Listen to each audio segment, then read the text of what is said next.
What's up, guys? My name is Ted DarkClaw, and with me, as always, is the Blacknight, and we are the co-owners of helladopetoys, helladopetoys.com, and this show is Hella Dope. Aaron, how the hell you doing? Guess whose mic's working? Aha! It's about time. You got me there. Man, I'm doing good. Nice day off. Got some stuff done. Gotta move some things around to kind of like get ready for the show. But other than that, man, pretty good. How about you? So I was just thinking, man, it's super weird right now because a week from now you're going to be a married man. That's the word on the street. That is the word on the street. Actually, some guy on the street, he told me just that. Yeah. He was like, "Do you know a week from now, Aaron, the Blacknight from Helladopetoys Toys, going to be married?" And I said, I didn't know. Thank you for sharing. So real quick, last week was weird. Like nobody watched our show last week. It was an absolute epic failure. On all counts. Nobody showed up. Nobody showed up. Where were you guys? Like it was just me and Ted and some guys hanging out, just talking the jive. And then like I wake up all of a sudden, like boom, like we actually did something. Like what happened? We did do something. We did do something. We did do something. We did do something. We did something actually pretty epic last week, and I really appreciate everybody that turned out for the show. And if you don't know what I'm talking about, then go watch last week's show, guys. And then, you started. We'll come back to that in a little bit. But, we're still on our quest for PowerCon, and we got 2.5 weeks, sir. Are you ready? Yes. Ooh. Yeah. We're there. I'm also ready. We are so ready. Everything is prepared and ready to go for opening day at PowerCon on Friday. Yes, everything is prepared. It's going to be flawless. So we have 2 shows left before PowerCon. I guess 3 shows if you're counting this one, which we're going to jump into in just a moment. But next week we have Toy Bro, big time toy reviewer and PowerCon attendee. And then the week after that, we're doing solo, man. We're just talking about all the jitters and jives we have before we actually go do that damn thing. And then the weekend of PowerCon, we're not doing a show, guys. We're not doing it. Don't beg. Don't cry. Because we're going to be crying and dying. We're not doing it. That is not doing the show. But I guess we should talk about today, right? That's why everybody came. I think so. So we have 2 guests tonight. We have a toy YouTuber and a man I consider a pillar of the toy YouTube community. We have Oz, and he has been kind of bringing together some of these smaller YouTube channels and uniting them as a force. And man, what a force it is. The amount of doors that have been opened to us because of Oz is pretty wild. But we're going to talk to Oz about what he is looking forward to at PowerCon. And then we have a Masters of the Universe historian, Adam, Battle Ram blog, battleramblog.com. That's running around here down at the bottom. You guys should very much check that out. Aaron, did you know he provided, I guess, content information? He was an advisor. We're going to ask him for Nacelle, the toys that made us, the Masters of the Universe episode. So that episode that we all watched, some of that information was provided by his historian knowledge. See, I feel like I'm going to actually learn more things today. So I got my notebook. I got my pen ready. I hope there's not a quiz at the end because I do horrible at those. So, let's go. I'm ready. I think it's funny that you brought a pen and notebook. All I brought is a powers. I mean, I really didn't. I just have my drinks and general fame. Your drinks. All right. So we're going to bring them in one at a time. But first, we're going to welcome Oz, and you can find him just about every week on his channel, going hardcore all night, and also hanging out on Skelevator's channel on Toy Frenzy, which I believe is Thursday. He's going to correct me. Welcome, Ozstradamus Toyz. How are you doing, man? What's going on, everybody? Glad to be here because it's freaking hella dope. Oh man, but nothing's greater than being awesome, you know. that's true. It's true. It's pretty difficult, to express the feeling of awesomeness. Yes, And absolutely. but I gotta say, just about everybody across ToyTube embodies awesome. Like they really, really do. It's such a fantastic community. Tons of amazing people, and I love seeing all the familiar names everywhere. Like you go to one person's channel, you go to another person's channel, and we all follow around and hang out with each other. And even if you don't catch us in the lives, they're hitting it up on the back end too, on the replay, which is the next other great part too. Absolutely. It's a phenomenal community. And you know what? I gotta say, I'm really, really excited and happy to be here tonight. So we're happy to have you, man. Yeah, so I'm ready to learn about some He-Man. It's been a long time coming. You so gonna learn. On the off chance that the humans in the chat don't know who you are, you want to let them know who the heck you be? Well, I am Oz from Ozstradamus Toyz. Just actually 1 year ago today, started the whole YouTube adventure with Skelly on his channel. We did the first ever episode of Toy Frenzy, and it's been an amazing journey ever since. Like I didn't start doing my own solo content until several months later. But one of the best things was literally just getting to meet so many unique people, and just like, that's really one of the best things about this, meeting so many individuals across this and getting involved within the community. It's, there are a lot of really awesome, unique people out here, and I just love toys, man.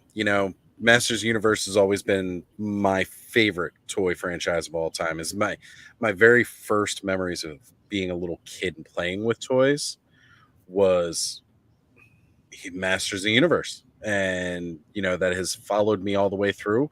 I didn't think it was a big deal again up until 2020 happens, and there's He-Man and there's Skeletor in stores again. Yeah, it's like, what's going on with this? So it totally brought me back in. And then I went around just watching guys like Geek Dad Life and Toy Anxiety, and Pixel Dan and Dan Larson on Toy Galaxy. And then next thing I know, like a little over 2 years later, I'm doing a YouTube channel of my own and just having fun talking toys with everybody else. That's awesome. Well, we're going to bring in our next guest, the man behind Battle Ram blog. And I guess he's probably got more MOTU knowledge in his noggin than most. And we're going to crack that noggin open today. And we're just going to play around in the gushiness. So I would like to welcome Adam, Battle Ram blog. How are you, sir? I'm afraid. Should I be running for the door? No, probably not at all. Not at all. We gotta. That's why I brought the sword here, sir. Let's try some non-invasive ways to get that knowledge out. we'll ease into it. We'll be nice and slow. So, Adam, same question for anybody who doesn't know who you are. You want to tell them who the heck you be, because the introduction I gave doesn't even scratch the surface of your resume. So let us have it, man. Yeah, thank you. So I mean, like Oz, I was huge into He-Man when I was a little kid. I got back into it in 2012 when I became a dad, and I was looking around for toys for my kid, and then I started remembering back how much I loved He-Man. So I started getting into it. A few years later, I started BattleRamblog.com, which is basically a toy history site. It goes over a lot of the history behind each toy, a lot of history of prototypes and different design iterations of He-Man over the years. So I've been doing that for a good 8 years now. Like you said, I contributed some in the background for the Toys That Made Us on Netflix. It's mostly just I had a few hours with the producers, just sort of going over kind of my understanding of the history.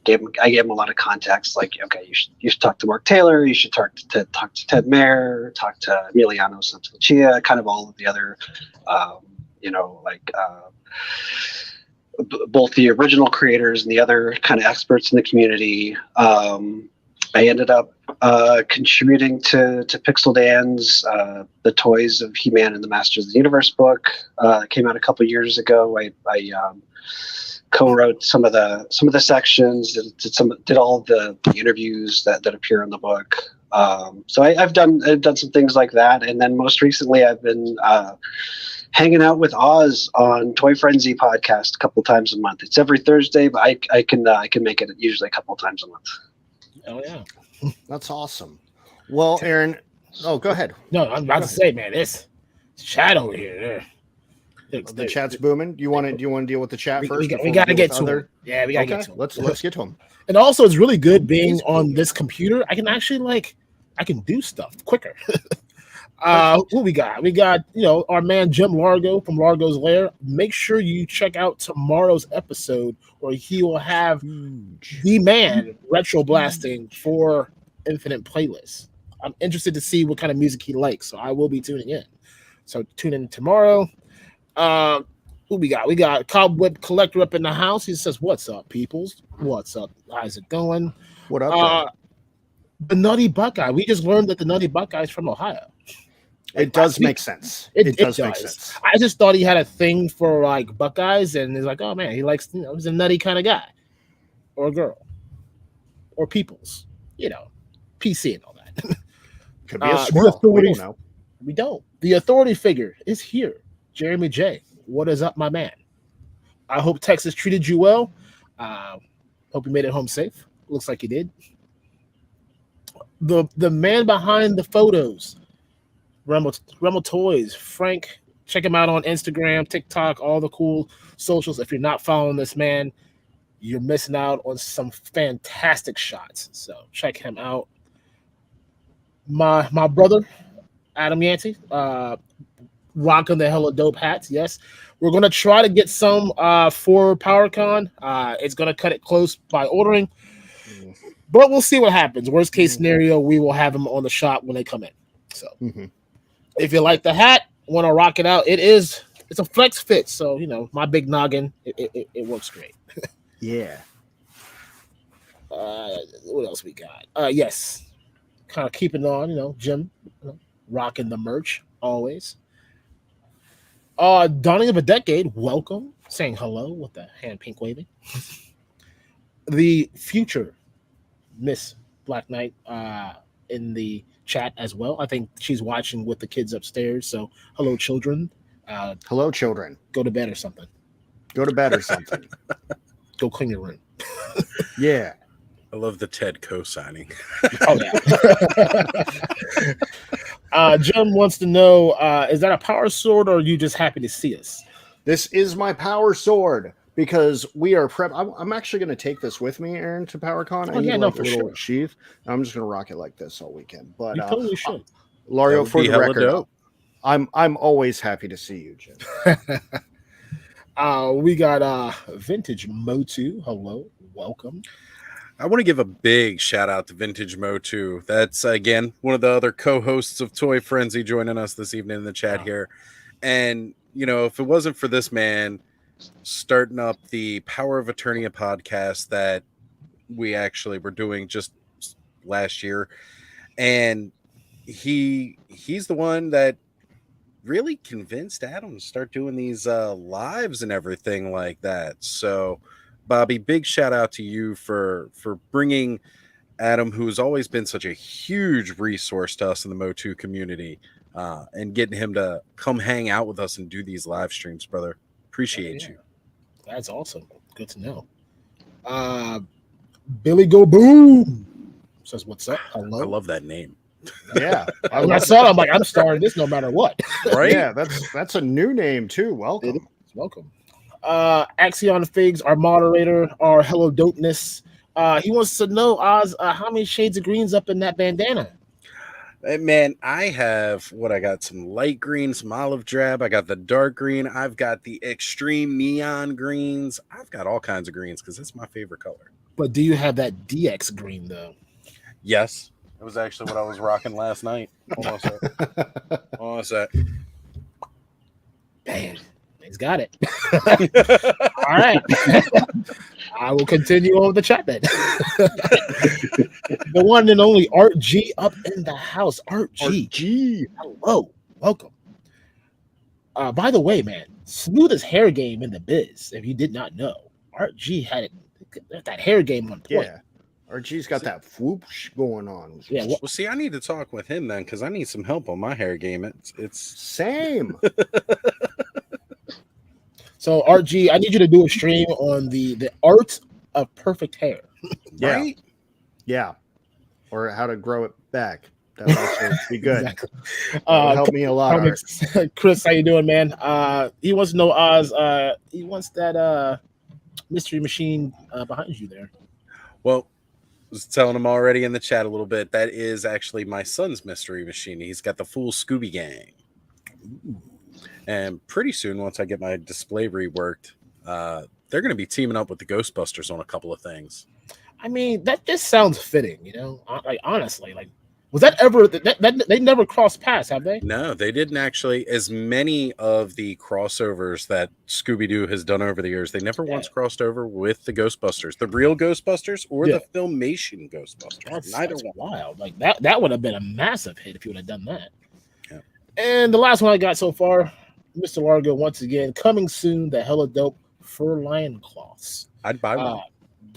We might have. I mean, we were discussing them having them for PowerCon, but then it got ruined last week. So now we're kind of waiting till Christmas now. We'll have holiday style. It's good Christmas. That'll be great. I'll order that and the hella dope Christmas calendar. I do want to give one more quick shout out here. The Legacy of the Nerd just joined us. What's up, man? Great to see you. And then also Art G. He's going to do it and find out how many views he gets, and he might have to start a new channel. So right. I mean, we got a couple right here on the screen that are ready to go. So you just say when, we're there. So Aaron, the chat is harassing us here. So I'm just going to throw this up and ask you, what are you sipping on, sir? Well, you know, normally, you know, I try to take it easy because I have to work on Monday mornings. But you know what? The boss man said, sir, you get tomorrow off. So I'm like, cool. So, you know, we got to keep the Steel Reserve going, you know, got to keep it pumping. But I also bought some friends with them. You know, I bought the side piece with them, you know, the classic Miller Lite. And then for those who are in the Hella Dope Mug Club, just a little water, just a little something. Yeah. Water is helpful during these shows. It took me 9 months to figure that out, but wait, you know. We're supposed to be drinking water? You didn't read the sub notes? As I do like 5-hour streams, I've never once just drank water. I think I'd have to run to the bathroom too much. Oh, I do. Aaron doesn't. So when y'all are talking, I'll just disappear, and I don't even care anymore. I don't care who knows it. Yeah, it's rough. But Mr. DarkClaw, let's continue on. What are you sipping on today?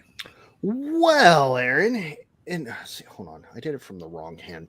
With the trusty Hella Dope mug right here, I am sipping on the finest of Kroger waters. Yes. Because as I have learned from watching our replays, I have too much fun on the show.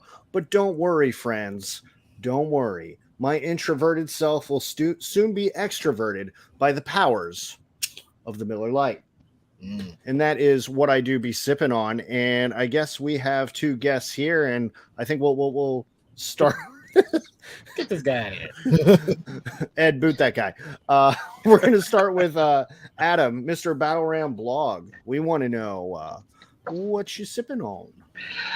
Nothing too exciting. I've got a grape Propel and a Coke Zero in case I get sleepy. That's about it, though. Perfect. Still not the weirdest answer we've ever gotten. So, you know, on point. Right. All right, Oz, my man, we got a spoiler in from you in the Instagram chat, but we want to know what is it that you do be sipping on? Well, as anybody who's ever caught one of my live streams or seen me on Toy Frenzy, I'm always drinking the same beverage every single night. lots of hot coffee, because that's the only way I can appear all over ToyTube as much as I do and spread the awesome verse around. And, inspired by a bootleg Helladope mug that I saw get created one time. It's one of our handy dandy Toy Frenzy stickers just slept on my Tumblr. Actually, Skelly did it one night while we were on his show, and I was like, you know what? Boom. Just there it is. on the back too. Looks pretty good. I was about to ask. I was like, man, y'all beat us to the merch here. That looks good, man. That looks real good. Step our game up, Ted. Yeah, got the merch store open on his channel now since he finally got monetized. So he's got the merch store up, and got to tell you, some of that stuff looks really, really awesome. We will have to check that out. I have not partaken in anybody's merch stores yet, and that's something I should probably start doing. We need to fix our own community before. We just need to make merch or something before we can have a merch store. Cobweb, yes. It's a crazy mixture we got going here, but when you don't gotta work tomorrow, you just go with it. Oh wait, and Mr. Wonderful is also here. He says, "Oh, you didn't know?" May have been a slight response to a little blurb I put towards the beginning of the stream here. So that's where we are, sir. All right, so we're gonna get right into it because, man, we just burned through 20 freaking minutes just like that. I didn't even ask these gentlemen before we went live if they have time restraints. For all I know, they have to leave right now, but they're trapped here. So we're just gonna go with this. 3 minutes, go. So tell me all about MOTU in 2 minutes. Yeah.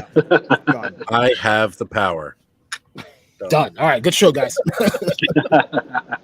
So we're on our quest to PowerCon, and this is the He-Man PowerCon related show. So I want to ask you guys both, as MOTU fans, what does PowerCon mean to you? And Adam, I'm going to let you start. What does PowerCon mean to you, sir? Yeah, I mean, historically, it's been a He-Man convention. At one point, it was cross-branded like He-Man, Turtles, Thundercats, but it's been around. I've been wanting to go to it for years and years. Now that it's in Ohio, I don't have any excuse. It's pretty easy drive for me. I love that I can go there, and it's not just MOTU anymore. It's basically all toys, especially from the 70s to the 90s, heavy in the 80s. But you can see heavyweight, He-Man figures in the community. You can see, like last year, Rudy Obrero, who did a lot of the vintage MOTU box art. He was there. So there's still that presence there, and it's just fun to just kind of go around and just see what everybody's got at their tables. And last year there was these guys who had these paint masks, like factory paint masks for like Evil Lynn and Manny faces, and you never know what you're going to get there. There's all kinds of crazy stuff. It's a lot of fun. So did you ever get a chance? Did you ever go? You never went to the ones in California or anything, right? I didn't. No, I couldn't make it. Okay. Did you attend Ohio last year, or is this? Yeah. Okay. Last year was my first year. Yeah. Awesome. Same. For the same reason. Oz, I know you've had a real quest for PowerCon. So what does this show mean to you, and why is it so important for you as attending as a guest, as a patron? Very, very similar to Adam himself. I mean, PowerCon's always kind of like been the name when it comes to like a Masters of the Universe convention within the United States. And, it's kind of like that place you want to go to if you're a Masters of the Universe fan. So with it being on the West Coast forever, it was just like unrealistic, just couldn't really make it. Finally, it comes over here. It's within reach of the East Coast. And I'm like, this is going to be a fantastic opportunity. So a couple months back, I was like, you know what? I'm doing it. I'm going to order tickets. I planned it out, and I was like, I should be able to get there expense-wise. This will be great. And then things happen, as they do. Life be lifing, as I've been told. and it became a challenge, and I had to give up that dream. I actually had to give up going to PowerCon. However, several friends within the community, one heck of the, you talk about me being a pillar in the toy tube community, but Mega J Retro, he was looking forward to meet me. And he had mentioned, hey, Oz, can't wait to see you at PowerCon just recently. And I told him, I was like, I'm sorry, Jay, I guess you hadn't heard the news. I had to cancel. I'm not going. And then he was like, what? And, he was putting on about making a GoFundMe. So threw together a GoFundMe, and within less than a week, we fully backed. So Oz is once again going to PowerCon. Unfortunately, as I was just telling several people, my son won't be able to make it, and that's a shame. We did let everybody know that my son wasn't going to make it, and I know even a couple people in the chat have donated. So if you haven't checked your emails yet, there's a statement in there talking about that. Please go check it out, because I completely understand. But I'm excited because, ever since we kind of started talking about PowerCon over the last several months, I know you guys have been all about going, been excited to see you there. Adam, I think it's incredible. I'm going to be meeting you. Like, for years, I've gone to Adam's website as a resource, as most of us Masters of the Universe fans have. Most of the knowledge that I've acquired has actually come from his website. And it was like, a couple months ago, we started doing a show together called Power of Attorney, a podcast. Then he comes on when he can to Toy Frenzy and hangs out with us there. And now I'm actually going to be meeting him in person. And this is somebody I've looked up to within the community for ages. So it's like, wow, this is actually really a dream come true. So for everybody out there in the community who helped get me to PowerCon, thank you so much again. I can't thank you enough. That's what I was saying, and that just shows you the power of the community in general. They will really help you.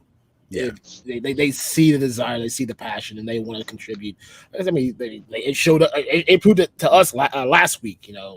They came and really gave us a wow. I don't know, like that will go down in history of probably one of our greatest shows we've ever done to date. I can't see in the future yet, but But I'm glad you're able to make it, Adam. I'm glad you're going to be there. Definitely hope to meet up with you guys at some point. We'll be hopefully busy selling many toys to the masses. But yeah, I'm gonna pop like right under the table at your booth and jump right in and start selling toys with you and pop a live stream, surprise live stream. Let's go. I'm gonna do it. We danced around the idea of maybe doing like some random pop-ups like on Instagram or like something quick on something, but it just kind of depends on how the day goes, whether we'll actually do it or not. Yeah, because unlike myself, unlike Adam, we're going to be going there as fans and patrons of it. You guys are going to be busting your butt. You guys are vendoring there. So. Yeah, we're hoping the nightlife takes care of us, and then we're hoping that the nightlife we can still have energy when we get there to be a part of the nightlife, because the nightlife starts at like 7, so and we're old, so it's like in bed by 9 p.m. Yeah, exactly. So that's going to be our fun time. That and Thursday harassing people while they're setting up. We're gonna go up to the Valaverse booth and be like, "Hey guys, go harass Jason from Spiro." Just go annoy everybody. And then same thing Friday, and then because there's a big line, everybody trying to get in Friday at 2:00. I'm just going to come out there and we'll walk down that line and just be like, man, it's really cool in there, guys. You don't know what you're missing. So that's going to be my fun. And then I'm just going to we're hoping to just get murdered. Yeah. You just got to bump me up towards the front there. Just like VIP right here, this guy. Don't worry. Yeah. I got him. Yeah. Slip somebody a 20 and just have you move on up. So Adam, I'm curious if kind of the historical impact of the show for MOTU fans. Obviously, like the He-Man fans love PowerCon. It is a He-Man show, but I'm wondering if you know about the early beginnings and what kind of frenzy that might have caused back in the day. Yeah, well, when it was starting, and I would watch the kind of the after shows, they would do YouTube videos of a lot of the panels, or there was a podcast called Roast Google Dinner that the owner used to have. They would do PowerCon specials. So I know a lot of it was kind of hand in hand with Mattel at the time. They were doing the Masters of the Universe Classics line, 6-inch collector line, online only, back from like 2008 to 2016 or so. So a lot of the new reveals were there. They'd kind of split the reveals between San Diego and New York and PowerCon. Those were kind of where you'd hear about the up and coming toys. There's always, though, there's the really cool panels. You'd have the Four Horsemen come on and talk about kind of their design process, and they're still doing it. They'll mostly talking about their own brands now, Mythic Legions and etc. But I know in the past they've had original kind of Mattel creators, like you'd have like Mark Taylor and Ted Mayer and Mark Ellis. So a lot of the original designers, the marketing people, they would get on and just kind of reminisce about what they did back in the day, and why they did what they did. So a lot of that you could still go on YouTube, to PowerCon YouTube channel and see that old material. So I think it was a really exciting time for the He-Man community. Obviously now it's a little different, but there still is that core audience. I think that because it started out as this He-Man thing, you still get a ton of people who are huge He-Man fans. A lot of the vendors are selling heavily He-Man stuff. Obviously, you can find anything there. If it's G.I. Joe, or if it's Inhumanoids or Thundercats or whatever it is, it's all there. And I want to ask both of your opinions on this. So with Mattel out, Mattel's gone. The show moved to Ohio. The He-Man seems to have been moved out of PowerCon, especially like when you look at it this year, it is a strong focus of independent toy companies, which is amazing. I absolutely love that. But do you think over time is the show evolving away from Masters of the Universe, or do you think there will always be He-Man in its blood? Whoever wants to answer. Well, I think He-Man will always be a strong sort of core to it, but I think as the years go on, you're going to see, other pillars, like Mego this year is a big one, or whatever it is. Mythic Legions was huge last year. That'll continue to be huge. So I think it's just going to get, it'll get more diverse in terms of the toy lines represented, but I don't think the He-Man, that core He-Man base is ever going to go away. I got to agree with Adam on that one. That's the way I feel about it. Like, again, it's been very Masters of the Universe centric and focused in the past, with a lot of backing from Mattel. But as they've separated from that, again, Adam mentioned Four Horsemen earlier, and we all know, like, right now they've kind of opened the doors and led the ways for the more independent toy guys to walk down that path and get started. We see a lot of Kickstarters out there right now for a lot of really, really awesome toy brands that probably wouldn't have been able to go down that path, or, maybe just thought there's no way I can make it up against the big guys like Hasbro and Mattel. But we're finding more and more these independent guys really taking off and starting to do something. But the Four Horsemen themselves, they were a big part of Masters of the Universe with the 2000X line through Classics until they finally started doing their own stuff with Seventh Kingdom and Gothotropolis, like their first couple of solo toy lines that they started before getting into Mythic Legions. So, like, even from extension with their presence there, and then them inspiring other independent toy makers to go down that path, it's still got that roots with them being with Masters of the Universe. So, I mean, it'll always be in the DNA of PowerCon, but that's not a bad thing. I like seeing it grow and evolve into its own thing. And right now, me and a couple of the other guys have mentioned, Adam from Highly Articulated Brick Something, and even Ken from Toy Connections, we've all said several times, what we seem to be experiencing right now is this toy renaissance in a way where nostalgia has run rampant and really got us all into this. You know, it's evident with everybody's fascination with like G.I. Joe Classifieds, Masters of the Universe, Ninja Turtles even making a big comeback for those later 80s, 90s kids right now. But we're also seeing a lot of people switch and start getting crazy about things like Animal Warriors of the Kingdom, Mythic Legions, Cosmic Legions.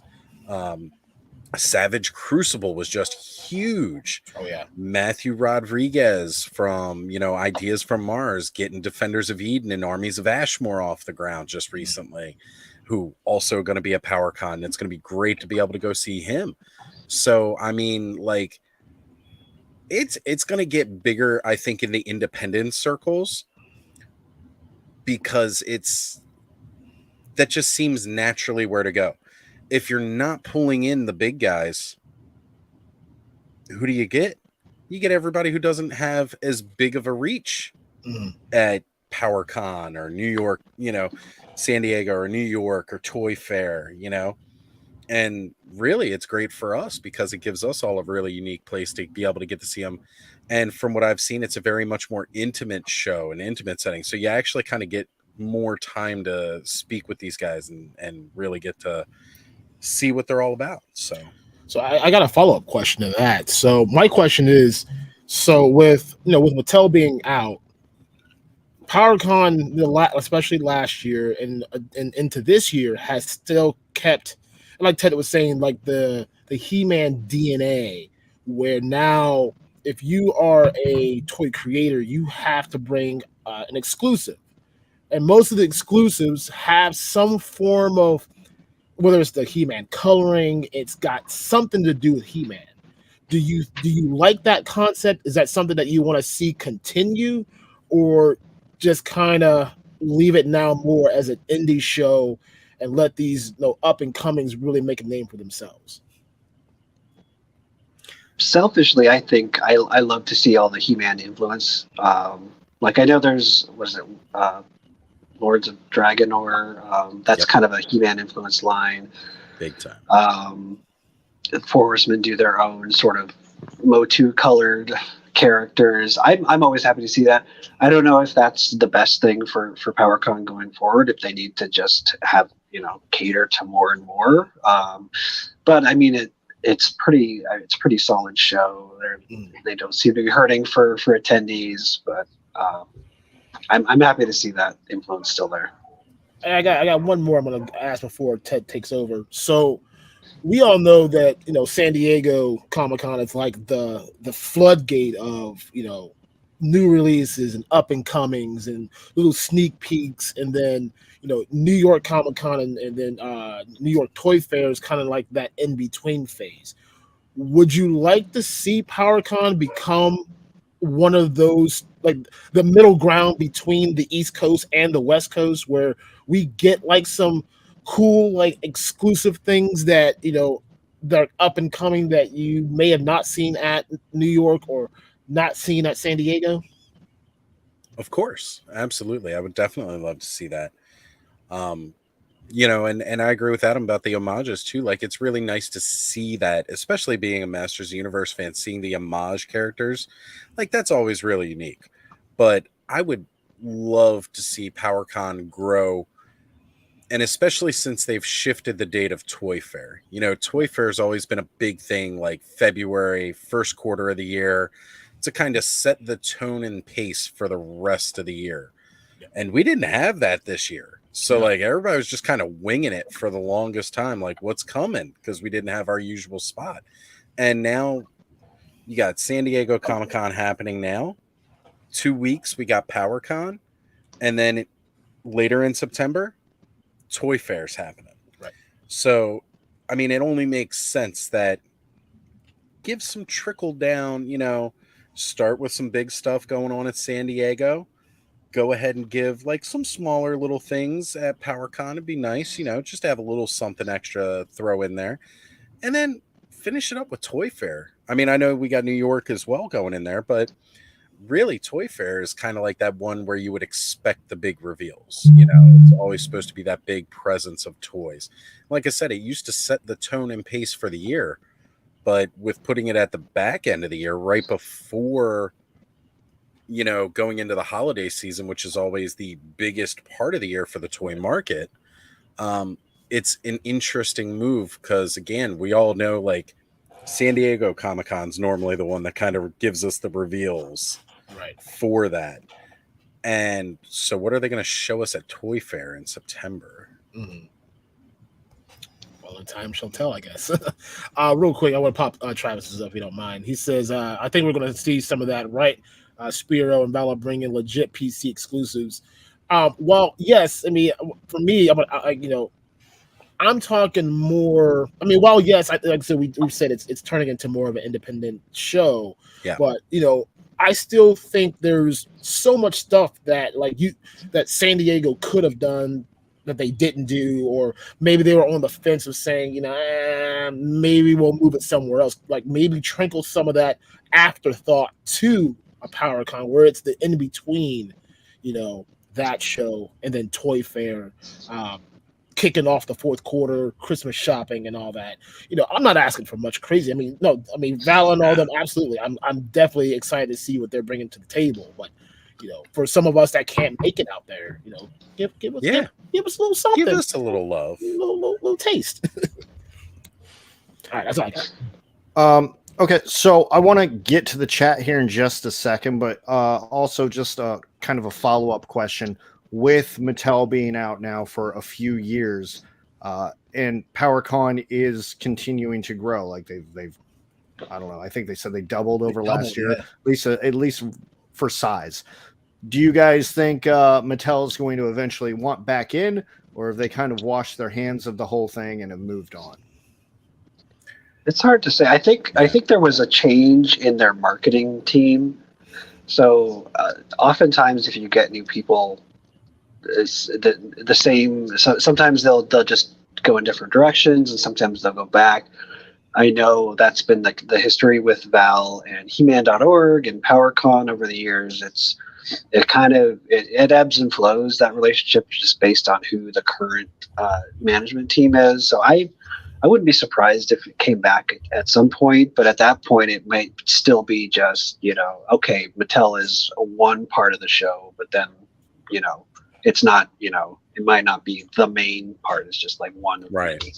I would love to see Mattel, like if Mattel was to come be a part of the show, I want Mattel to come in with like, I got this banger, and that's what I'm here for.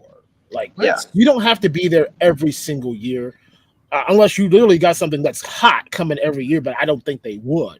But if you did every 2-3 years and you're coming with the intention that you've got something hot off the press and you want to, and I guess that would kind of lead back to what I was asking about, an exclusive big deal thing that would be what Mattel could bring to the table. Bring some new, I don't want to bring up one of your questions later, but I'll do it now.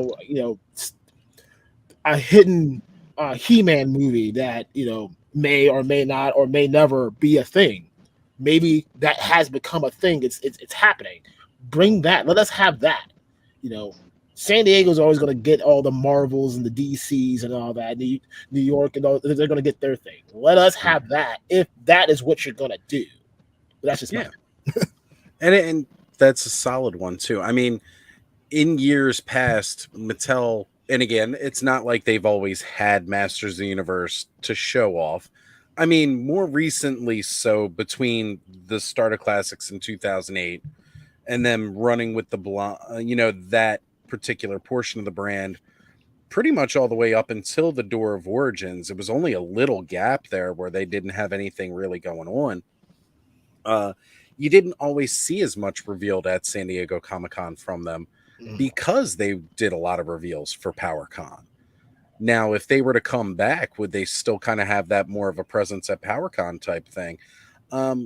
It's really just a tough choice to really say whether we would or not. The question is,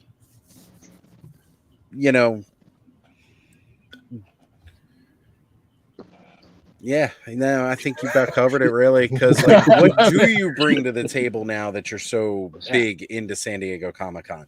Yeah. Because like the last 2 years with since they've pulled from PowerCon, their showings at San Diego Comic-Con have been much, much bigger. Like Eternia last year with that huge play set and everything, all the battleground that they showed. Honestly, I gotta say, like I said it on Toy Frenzy on Thursday, I feel like this year was a little tame compared to how last year felt, but that was because that was a big statement they made with that. Well, I mean, you also got to think that was the first year coming out of like COVID, so like everything now has been open, so they had to make a big statement and make it worth the fans' while to spend that money. So they had to deliver something. So I think that's why they did. Yeah. Now, and that's not to shy away with what they've done this year too. This past week has been very, very exciting. And even if at first I was feeling a bit underwhelmed, by the end of it and seeing the additional releases and learning about new things, I'm still pretty pumped to see what they've got on table, coming down the pipeline. Mm-hmm. Ted? Well, Aaron, I was going to toss it to you. I know the chat has a few questions. I'm curious on some of the answers. So let's hit up the chat and also say hello to Jeremy J again. He didn't realize we were on. Hi, Jeremy J. We see you. So Jim from Largo's Lair is asking favorite MOTU goodies from yesteryear for each of yous. Go on, Adam. You take this one first. I mean, yeah, the name of my blog is Battle Ram Blog, right? So the Battle Ram is definitely one of my favorite all-time toys for sure. I remember getting this and I was just blown away that I could separate into two different toys. The missile launches like all the way across the room. The box art was amazing. Yeah, it's just one of my all-time favorite kind of artifacts. Oz? I mean, it's really tough to say because there's so much goodness within the Masters of the Universe lines. But I mean, when people think Masters of the Universe, they think Castle Grayskull. And I gotta say, like, when it comes down to it, it's not so much just one particular goodie. All the play sets have been absolutely amazing with Masters of the Universe over the years. From, again, the legend, Castle Grayskull, right over here. Mm-hmm. Snake Mountain coming down the way. Always great. Not much going on the inside, but that front side, the facade of it was always a great backdrop and fun to play with. Fright Zone was packed full of play features. Hands down, my absolute favorite play set of the original line. And then even simple stuff like the slime pit. I mean, it was slime, man. Who didn't like slime as a kid? Right? I still love slime. And Adam's definitely right. The Battle Ram itself is probably the coolest vehicle that they had in the vintage line. And I want the back half of it in Origins. I need it. Mattel, I know you're watching. They probably aren't. They are watching. Oh, yeah. That's right. They are watching. I know they're watching. They watch us. Ted, what about you, man? What's your favorite MOTU goodie? Me? Your phone blowing up in the background. Yeah, I'm sorry. It's so popular. It's a family thing and everybody's liking stuff, and I'm just about to mute the whole thing. So I don't have a lot of vintage stuff anymore, but I have always been a big fan of the Scareglow figure. That Fright Zone was awesome too, man. The puppet, and it had like a little prison there. The tree was cool. I never really like found the purpose for it. I was just like, I don't know what to do with this damn tree, but that tunnel and the puppet were definitely the best. And then, some, I don't know if it's more modern anymore, but for as much hate as we give Super 7 a lot of times, I do love the Filmation Super 7 line. And I think that's something we're going to come back around to here in a little bit. So, I mean, I can't answer this question. Ted knows probably this as much, but I like He-Man, I like Skeletor, but I was never really like into He-Man. Like I was a Thundercats, Voltron, like that was Turtles, that was me. So like I'm just gonna go ahead and pass to the next question. Right. But I like it. It's cool. It had swords. It was cool. Yeah, I mean, how can you not like the? How can you not like power the sword, man? Power sword was and it seems like everyone had a cool sword. Like He-Man had his sword, Lionel had his sword, Sword of Omens. the Megazord had that that awesome power sword. Like if you didn't have a cool sword, it didn't work. Were Yeah, you you're even probably gonna die. Were you even 80ing? Like, were you in the 80s if you didn't have a cool sword? Leo had 2 of them. Well, you know Leo's a badass. Right? One's to chop his pizzas, and the other one's to slice up some foot swords.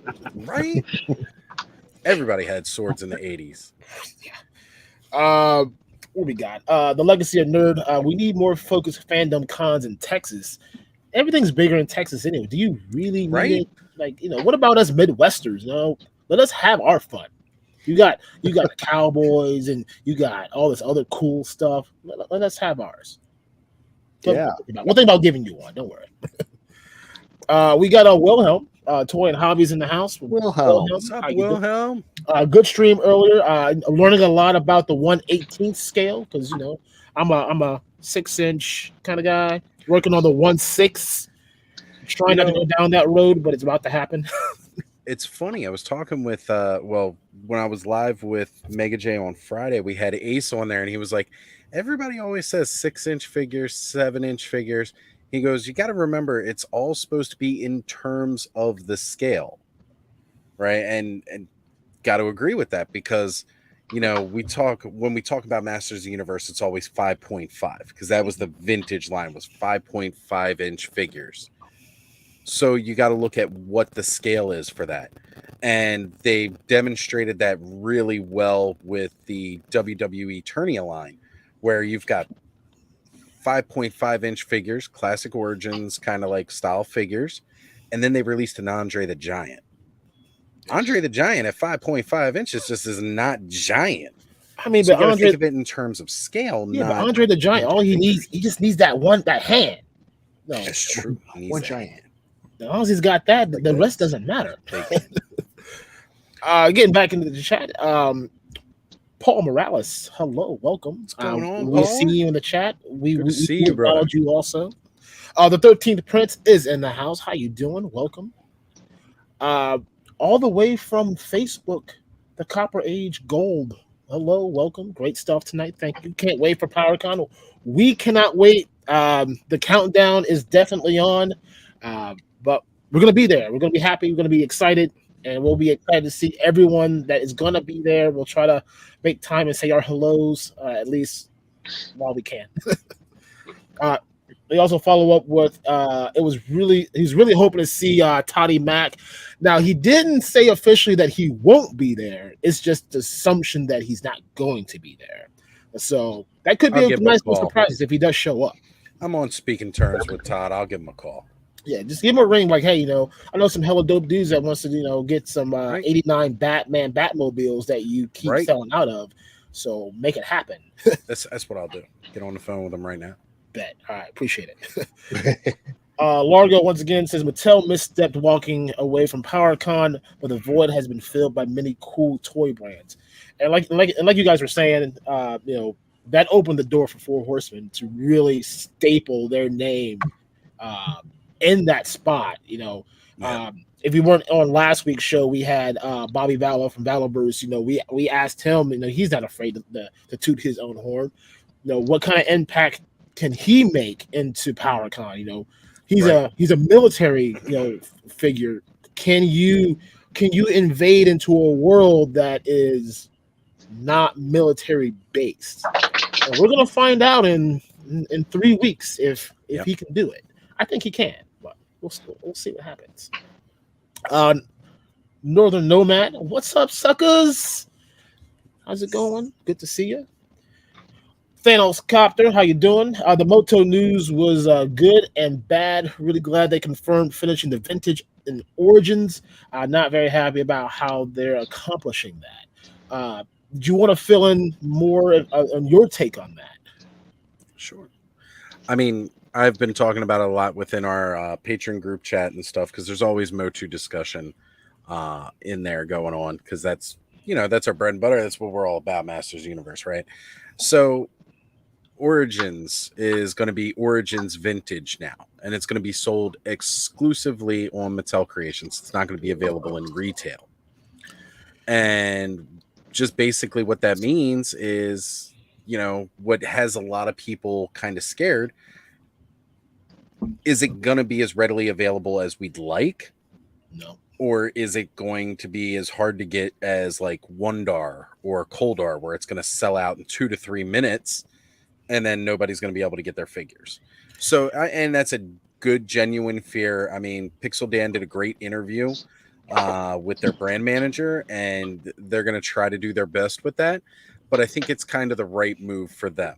They ran out of a lot of the really easily shared parts, mass-produced figures. They ran through a lot of them real quick in the line. What's left is a lot of individually tooled guys. And I think that, and this is not really their problem, but like when you mass sell to a Walmart, a Target, they're sitting on shelves 6, 7, 8 months down the line, and then like you seeing your product on like dirty cheap clearance, that's like a slap in the face. Like, if I'm a company, like I said, they make their money no matter what, but I would rather control it and not have to mark down. But if they can balance, like, if you're gonna have like that Mattel Creations that is just instant seller, that's gonna happen. Like, that's just the way business works. But if you're gonna have an item that's gonna like Trapjaw or something, like a basic He-Man, if you don't make enough of those, you need to revisit your business model. Yeah, because you should have plenty of those, or at least put out there like, hey, a second run's coming. The biggest thing with this, and what a lot of people, it's a struggle to try and really help with people. A lot of people give Mattel flack for the distribution. Mattel's not the one to blame for distribution. Mattel doesn't drive a Mattel truck from Walmart to Walmart or Target to Target delivering Mattel goodness. That's not how it works. Everything comes in on cargo containers and gets shipped to the distribution centers for Walmart and Target. So when you have trouble going into your Walmart and Target looking for your toys, it's not Mattel's fault. Walmart orders in bulk, Target orders in bulk, and it gets shipped to them. From there, it's distributed amongst their individual stores. So when you're having that issue, you definitely, that's all on them. But that has really impacted how Masters Universe is sold. A lot of people were like, oh man, Night Stalker, the flip version of Stridor, is going to be Mattel Creations. That's a big bummer. And it's like, yeah, well, that's because I picked up like an extra Stridor when I wasn't sure we were going to get a Night Stalker for $8.99 on clearance. And he was marked that low because they couldn't get rid of it. But that's because as collectors, we all know how FOMO is. Everybody, like the people that could find them, ran out and grabbed them as quick as they could in store, flipping them online. We get that a lot. Yep. So everybody rushes and buys third party and everything. They're paying these premium prices. Then by the time it finally rolls around and you find it in your Walmart and Target, they're just sitting there not moving.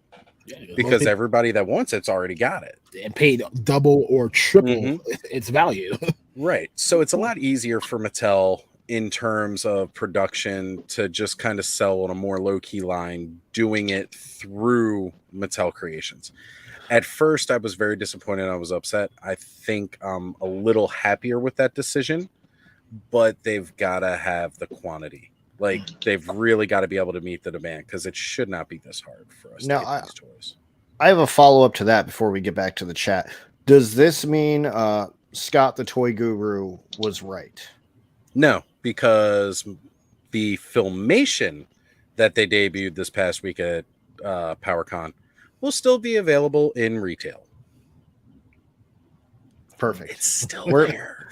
We're gonna touch on that in a little bit as well. Perfect. Perfect. Carry on. I got 4 more. We'll burn through these 3 more, kind of. Largo says Battle Ram is still one of the coolest vehicles ever. I was trying to get you blown up there, Adam, Oh. before. Do you want me to show it again? Yeah, let me get you Sure. up there. Here we go. Full screen battle. Take a look at ram. that beauty right there. There we go. That was the toy. Like, it was just so much fun. You had room for extra figures on it, splits into 2 parts, the missile launching feature. It's one of the best vehicles of all time. So, what now? Like, how is that like I don't, when I say original, I mean, is it an original or is it kind of a remake?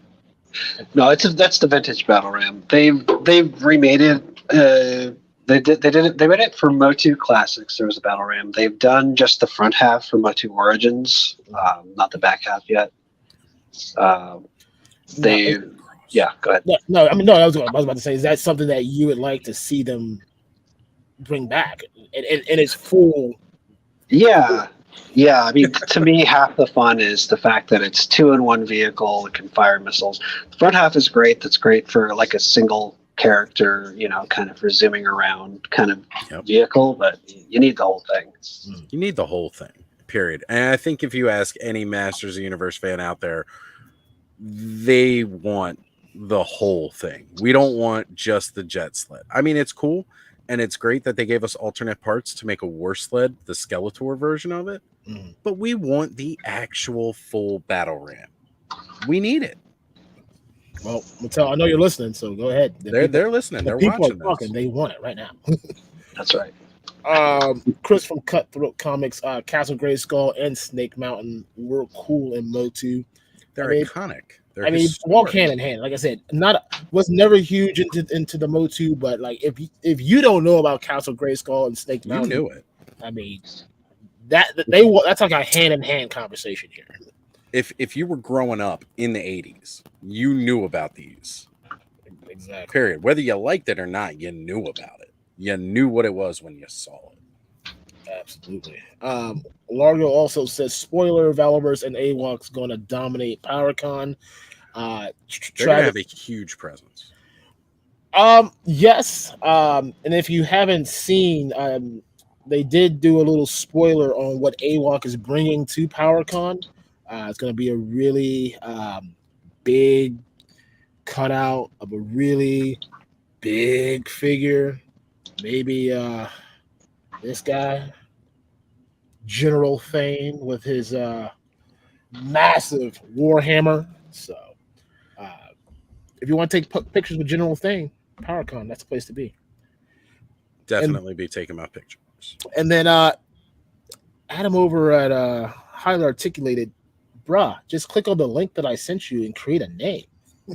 That's how Discord works. Create an account, say, hey, it's me. I get what he's talking about, though, like, because I've never really used a Discord before. And so, like, everybody was talking about Discords, like, I was getting more into this community and finding Discord is very popular amongst the community. So learning more about it. It's a bit of a learning curve from your average social media and networking kind of thing. So I get what he means. It's tough to figure it out. I mean, I think it's tougher to make one. I know. All the inner workings of. Oh yeah, trust me, I know. I made the hella dope one, but create an account, make a name, pop in, talk. Do it. That's right. That's how you do it. You can be my friend on Discord. I can. You can. We'll network after. Bet. All right, Mr. DarkClaw, back to you, sir. So I want to talk about the floor layout for PowerCon. I'm going to pull this up here because it was released to us, and I am allowed to share this. So I am going to share this. So this is the layout for PowerCon. Can everyone see this? Okay, I'm looking at the wrong screen. Does that look all right? God, I'm going to zoom in on that. You got to blow that up there, homie. Yeah. All right. So this is where the entrance is. Okay. So there's hallway here. So this is where the line will form to enter. And then when you walk in, these all these boxes right here are essentially the vendors. And boy, is there a lot. Here we are. You can find us at 318. Also right next to Hexastack, which will be at 322. and you'll be like, oh, well, that looks like a mess. How will I know where that is? Well, we are right up the row from the Valaverse booth and the Foosh booth and the Spiro booth. I see Ramen Toy right back there. See, last year they had all these people in the front. This year they have them in the back, which it leaves a lot more room for that Four Horsemen line. Yeah. I don't know about that was too big. Or the Valaverse line. We'll see which one outgrows the other. See, I'm getting goosebumps looking at all these people who I've met, throughout doing different toy talk shows here across YouTube. And this is really exciting to see how many of these people I'm finally going to get a chance to really, really just spend some time talking with. It's going to be a lot of fun. But of course, since you guys are straight down the middle path, as soon as I walk in, boys, I'm coming to see you. And I'm going to stop right next door to Travis. We're last here. No, I'm still here. He's fighting camera issues from time to time. So, okay, but aside from us, because we all know everybody in the chat and everybody here is coming straight to us first. We know that. Forget the Four Horsemen line. Forget the Valaverse line. Forget the Spiro line. Coming straight to us first. Cool. After you're done hanging out with us, what are you guys looking forward to seeing based off of that wild ass picture there? I'm going to Major Indies, man. I gotta meet the indie wrestling god and get his autograph. There you go. Go for that. Absolutely. Well, I'm definitely excited to be hanging out and going to see Matt Rodriguez and, saying a cheers over the successful backing of the Armies of Ashmore, because I've loved looking at those toys. I love dinosaurs too, in case people didn't know.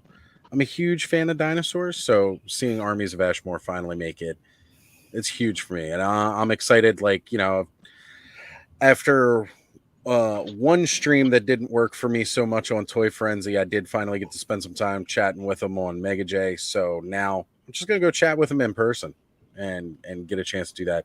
And then I'm going to pop right next door to Four Horsemen and check out all the amazingness of Mythic Legions and Custom and Cosmic Legions over there. Man, I'll tell you, Four Horsemen's booth last year was amazing. I can only imagine what they've got ready for this year. It's a big booth. It's wild.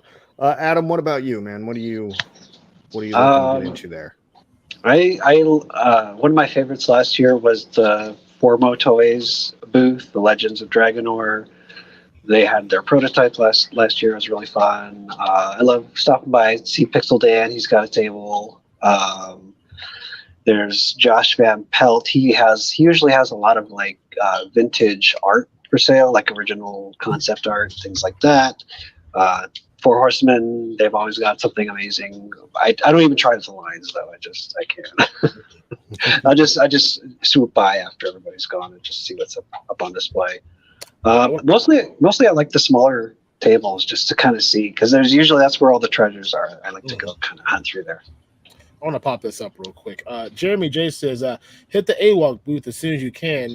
They bought 12 cases of figures to Joe Fest and almost sold out.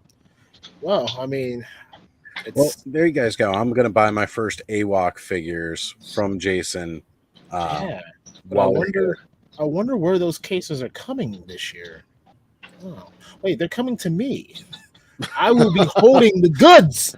Yes. Aaron, you're doxing yourself, man. You're gonna have a bunch of ninjas come to your house in the middle of the night. Oh wait, hold on. There are some packages that have my address on it. So ignore that. They're not coming to my house.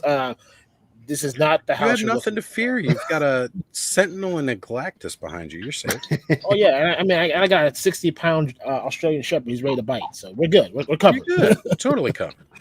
But there's a question for you, gentlemen. Well, actually, wrong Adam, but we'll put it up here anyway. They want to know what new vehicles would you like Mattel to make for MOTU in the future? So, I mean, aside from the battle ram, because we definitely both were just like, we need to have the battle ram complete. I don't know. I think we just recently talked about this on Toy Frenzy, didn't we? Spider. That's a big one. Spider. I'd love to see Dragon Walker. Yep. If you don't know what that is, look it up. It's a crazy, weird vehicle where the base kind of flips around as the head moves forward. That one and Attack Track. Those are some of the two most fun battery powered vehicles. I'd love to see those.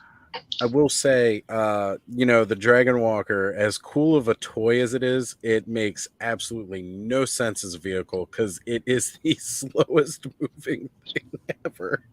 But it was fun though. It was a really neat toy. It was definitely it looks amazing. That's what it all it had to do was look amazing and do something cool.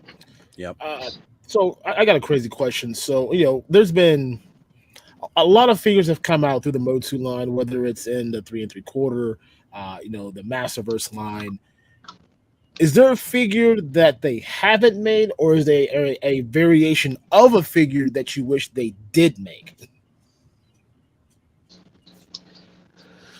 Well, I mean, there's a couple of really rare ones that it will be extremely interesting to see if they said that they plan on completing the full vintage line.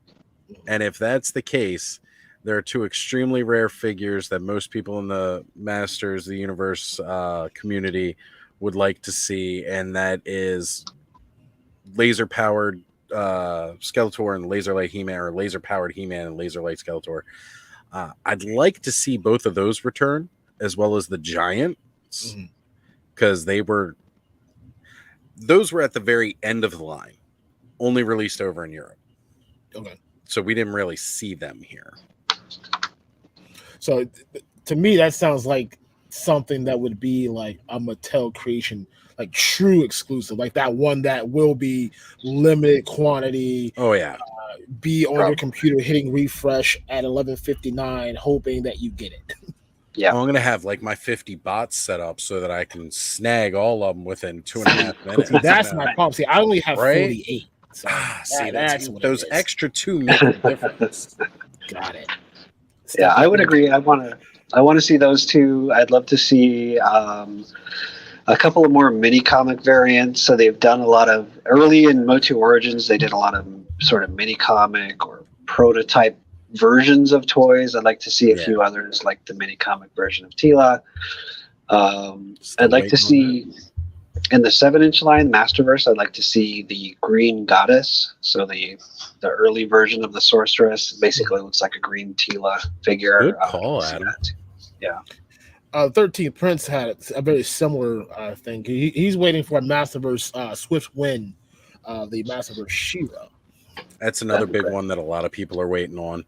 They gave us She-Ra, they gave us Hordak, and they teased Swift Wind on the back of the She-Ra box too, which only makes it worse. Like, let's go ahead and see that. We do.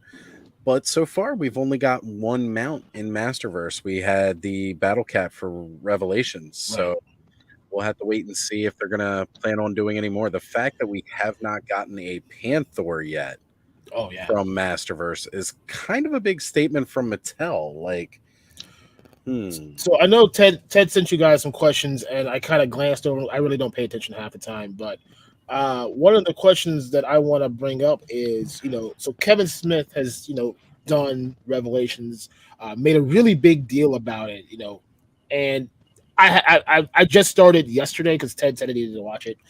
But also it seems to have gone on hiatus. Do you see a second season coming? Do you want to see a second season coming? And if it does, do you think that it will be any follow-ups? Will it be successful, or will it just end where it's at, or not even get started? Yeah, the second season is coming. They gave some previews of that at San Diego. Yeah, they showed quite a bit of footage. Made some new announcements as far as last year's speculation, like who certain people would be voice acting. This year, they've confirmed who those characters are. So, I mean, they definitely got a lot going with that. The question is really more now about the third season.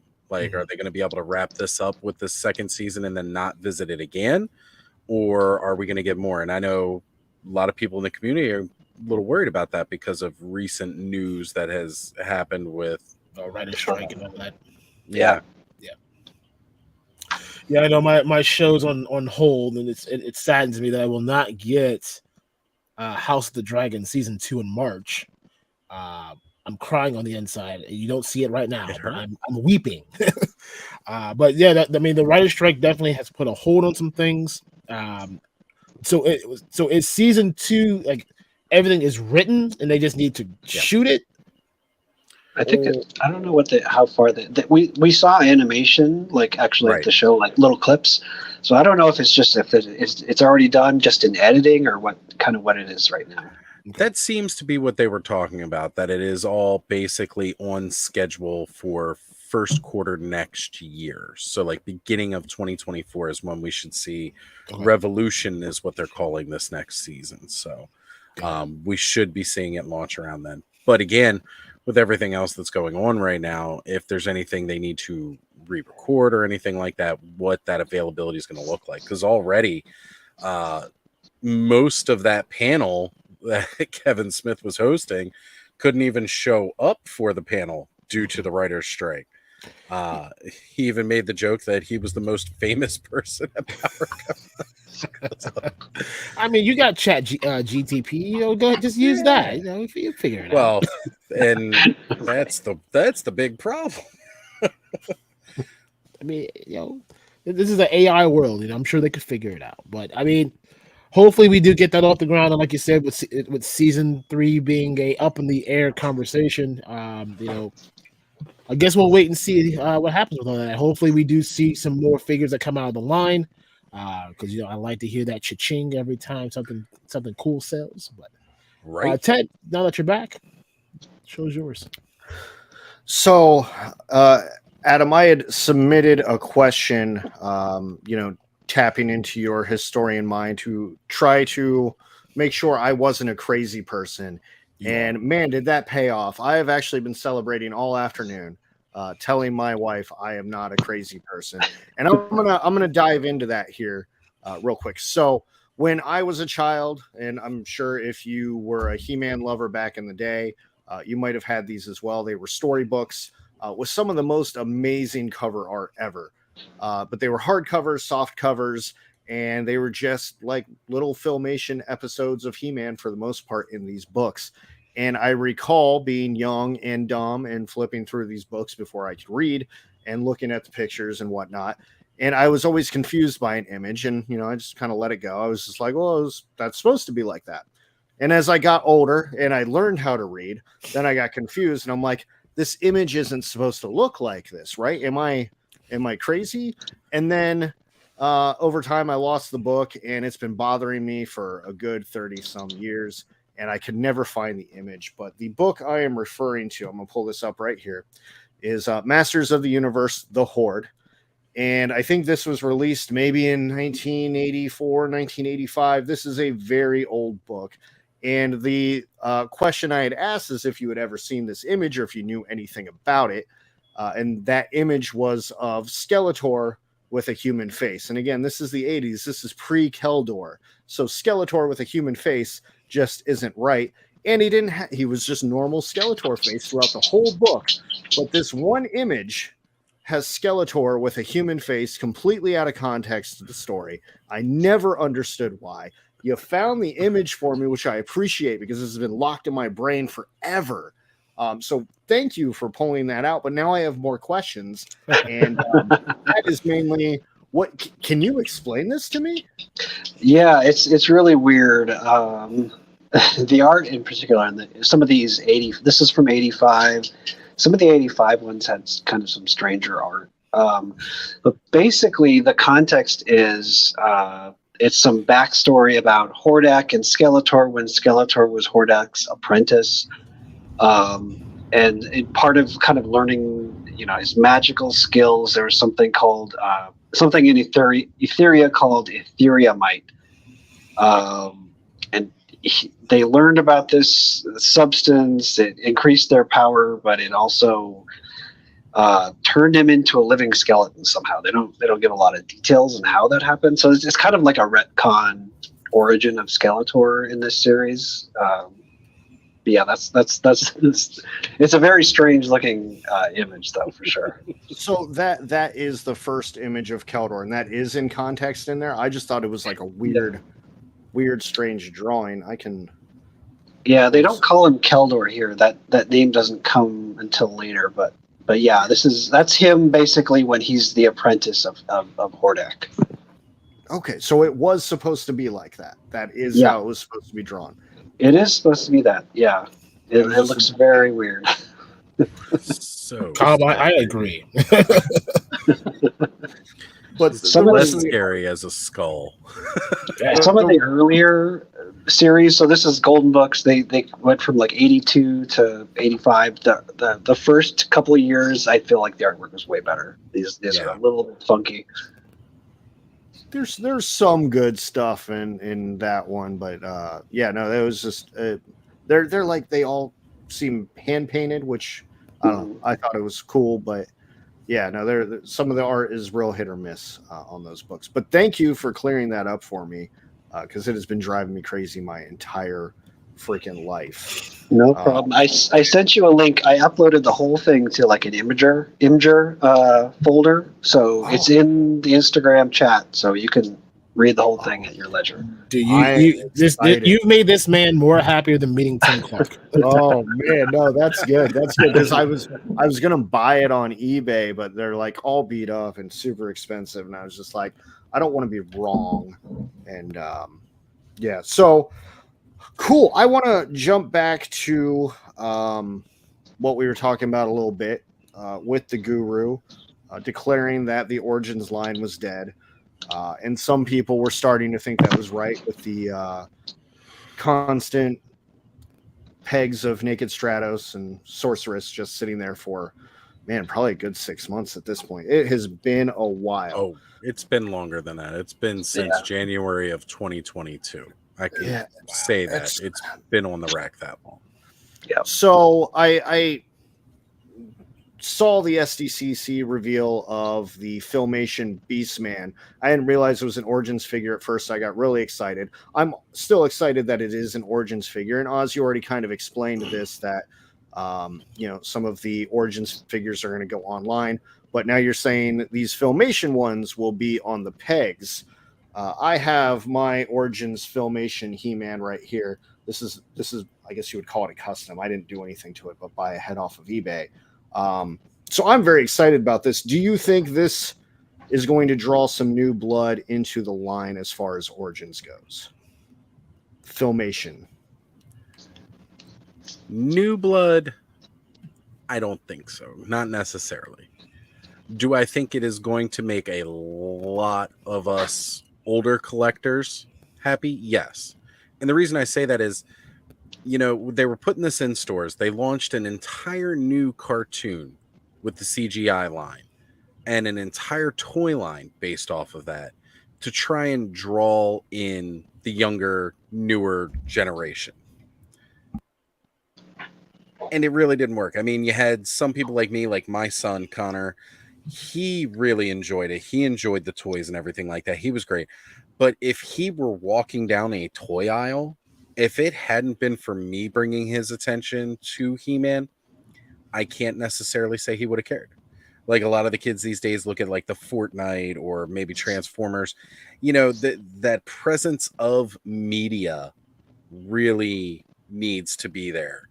And there is not a kid out there right now, I mean, aside from us fans who have shown our kids and shared with our kids the Filmation Masters universe, they're not going to know what cartoon He-Man, what's that?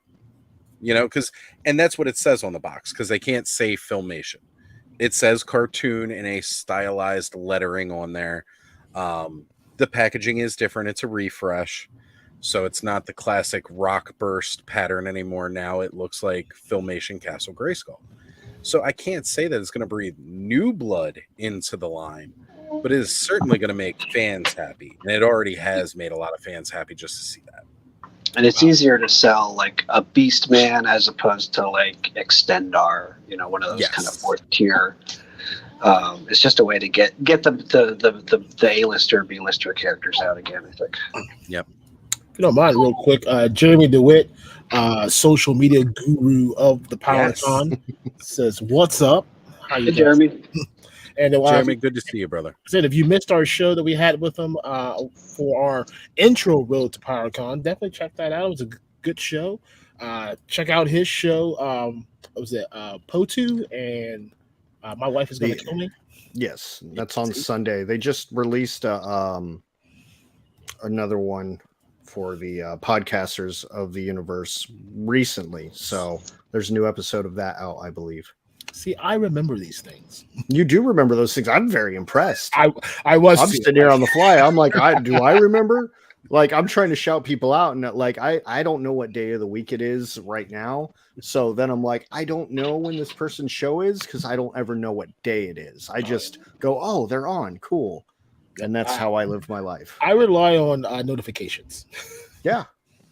So turn them on, people.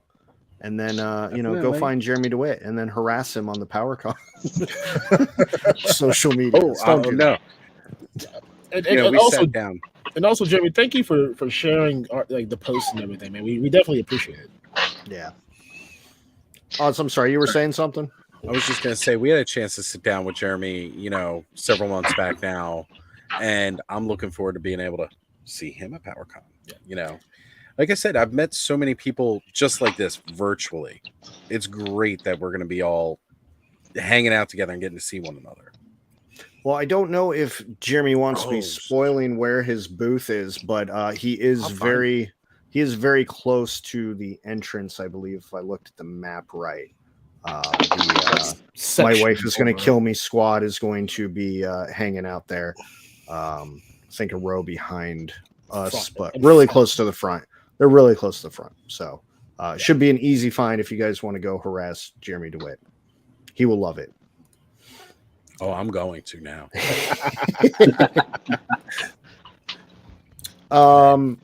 So with the Filmation Origins figures coming, the last Filmation figures we really got were from Super 7. Do you think Masterverse is going to pick up there as well? That's a good question. I don't know. I think if they do, it'll probably be delayed a bit. They seem to be leaning more in either the current, Revelation TV show, or kind of their, New Eternia, which is like a hodgepodge of, drawing from mini comics or concept art and vintage toy and kind of putting them into a blender. Maybe you'll see, like, if Masterverse is starting to lag, then that might be a way that they refresh it again too.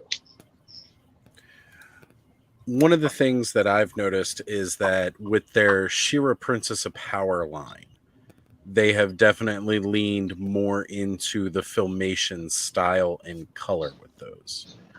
But that doesn't necessarily mean that, we're going to see that thing with the He-Man side of things. We definitely had a Filmation style Hordak. We've had Filmation style Catra. We've had Filmation style Grizzlor. Everything they've put out under the Princess of Power label has been that Filmation style. That's so good. Yeah. It's certainly within the realm of possibility. But like Adam said, I think right now their focus is more everything very New Eternia. To see more of that coming. That's where their focus is. They're definitely, from the start with this, it's been Revelations. So I'm assuming we're going to see a little bit more Revolutions coming. But New Eternia has been hot, though. Honestly, it's been one of my favorite parts of the new toys. So I want to bring this up. Jeremy says it would be pretty redundant to release Filmation and Masterverse, but at this point, nothing would surprise him. Yeah, that was the most recent 6-inch before Masterverse, right? It was those Filmation styles. So it seems like if they are going to do that, they need to let that rest for a bit before they get too heavy into it. And then Cobb Webb says these Filmation figures can be a new start-off point for anyone that wasn't able to get into the Origins at the beginning due to poor distribution.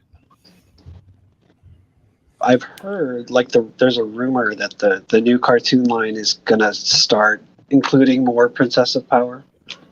which I think would bring in a lot of new fans, because there's a lot of She-Ra fans who are really hardcore She-Ra fans. So I think that would help.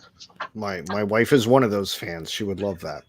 Yeah. And Thanos, you know your boy is going to try to get whatever we can. I mean, if it's what the people want, we shall have. Well, let's all hound Mattel and let them open that door for Helladope. Let's let them know, guys, your toys would be Helladope at Helladope Toys. It would be. And I think Start they could writing use your that letters. boost. And I know Let's some see it. awesome people that would be willing to purchase. Oh, definitely. There's a whole awesome verse of people that would love to purchase See through Helladope Toys. see how all this works for everybody. All right, go ahead. Sorry. All right. So I guess we'll talk about some movie news for a minute. They recently announced that whatever live action He-Man film was being made is now dead again. And if you're a He-Man lover, like that's just what you've been hearing for the past 30 years, you know. I'm so Like, used oh, to they're that gonna now. do It's it. not And even then- disappointing anymore. It's kind of the course. So will we ever get one? And at this point, like, I love the original so much. I know it is what it is. But now I'm just like, are they gonna do something worse than that? Like, do you think we'll ever get a modern day Masters of the Universe live action movie? I think this was probably their best chance. And the reason I say that is because Mattel has been pouring money nonstop into the line right now. They have been really, really pouring it on for the 40th anniversary, you know, leading up to it, re-releasing Origins, getting Masterverse, having the CGI, multiple cartoons or new cartoons going on air at once. This was definitely probably the peak of Masters of the Universe hype within the last, since the original run. So this was probably their best chance to get that off the line. And unfortunately, things have just fallen through again. So, Yeah. so here's my follow up. So, it seems to be the formula that if it can't be a cartoon, if it can't be a movie, then it can be a miniseries. Would you accept a Netflix or Amazon Prime or I'm sorry, Max? 'Cause they're not HBO Max now. But Right. would you accept some type of like 6, 7, 8 episode miniseries that still would accomplish the same concept, but not be fully what it's supposed to be? I almost think I would prefer that. I kind of feel like a lot of these sort of long form miniseries, multi-episodic, I almost prefer those now to movies. I feel like you'll get a better story that way too. Fully agree with that. Off the top of the head, you're the producer. You're the man behind the scenes. Give me your idea of how you would make that happen. Give me the teaser of episode 1. Okay. Well, I mean, you know, certainly, honestly, I'd like to try and take it back more to the roots with the mini comics, the original mini comics that came out. He-Man is more barbarian. There is no like real Prince Adam portion of the whole thing. I mean, I know that's what we've all come to expect. That's what's been done in the cartoons. I'd want to see something a little bit more different. You know, I'd want to see a darker Masters of the Universe, more adult themes in some ways. Like I want to see that wasteland kind of Masters of the Universe that was famous in those first four mini comics. It was really probably. I think Thanos' answer kind of lines into what you're saying there. Episode 1, Keldor's descent into madness. Yeah, see, I'd want that like episode 3. I want episode 1 to kind of like introduce you to people and give us a stage. Then maybe like around episode 3, we see what the crap happened to turn Keldor so batshit crazy, turn himself into a skeleton. I mean, it seems like there are definitely some people that are kind of in agreement that would love to see mini series. Jeremy's saying that he doesn't want to see a movie at this point. How can they possibly please They all can't. the fans? They never could. They never would be able to. They And might as well not worry about that portion of it and just try to make the best that they can possibly do.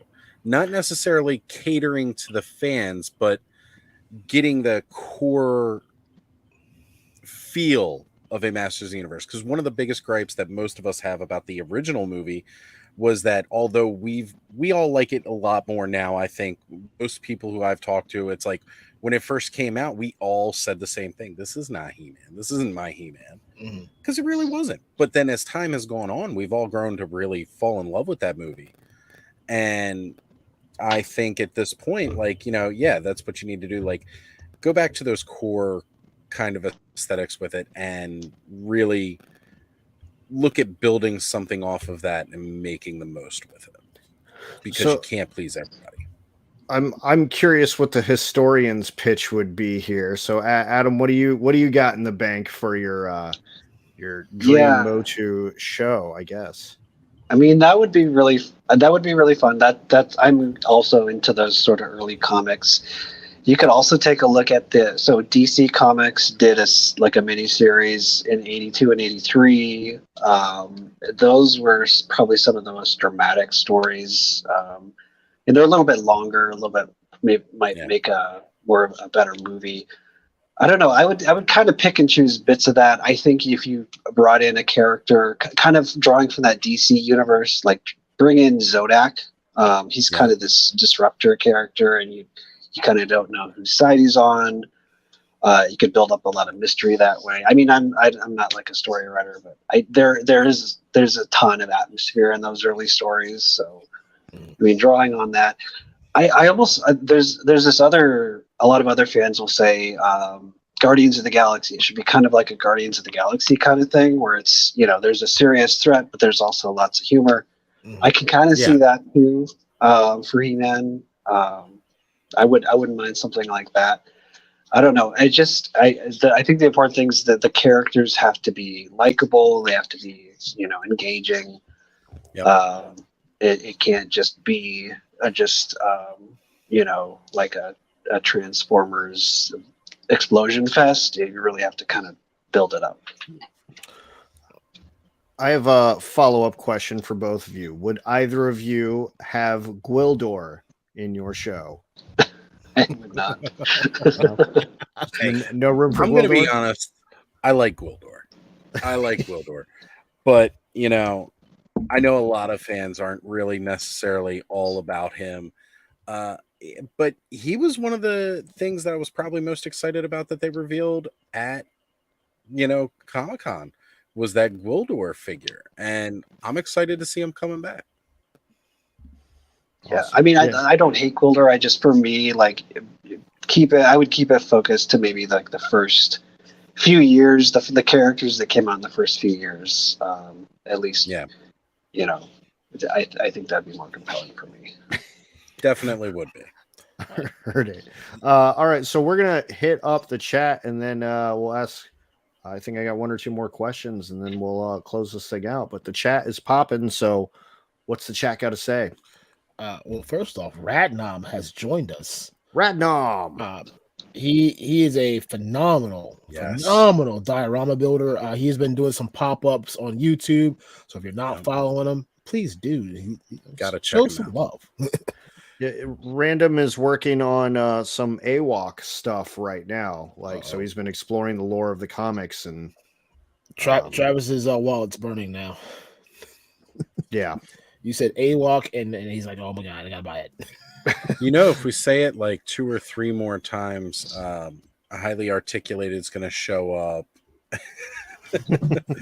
and Jason might even come in.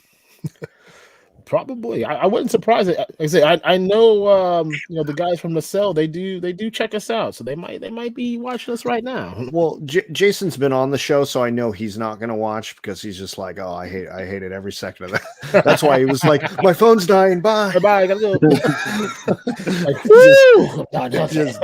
Just dipped on us. I'm a sucker. I'm always using my laptop. I never have that excuse. I gotta start using my phone.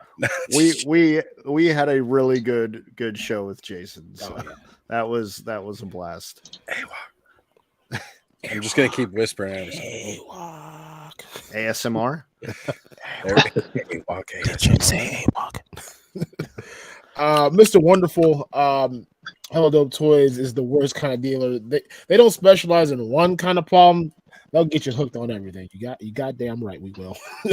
That's what's best for business. Why wouldn't they? That is absolutely correct. HDT is the drug, man. That's what's out on the streets. Thanos Cop Third saying, I think a show branded MOTU Origins that was an anthology that told origins, characters, pieces would be a great way to introduce new people to the IP. It's actually a really solid idea and a great way, because again, kids look at it like this is something that like my parents are into, kind of thing. Now, Connor fell in love with this a couple years ago before Origins was a thing. I started introducing him to, the cartoon, and I was telling him like, yeah, Daddy used to have toys for this. This was like my favorite toy line. He was like, man, Dad, I wish I had some He-Man toys. And I started looking up what the prices were at the time. And I was like, yeah, Daddy does too. I was like, I can't buy those. What else we got in here?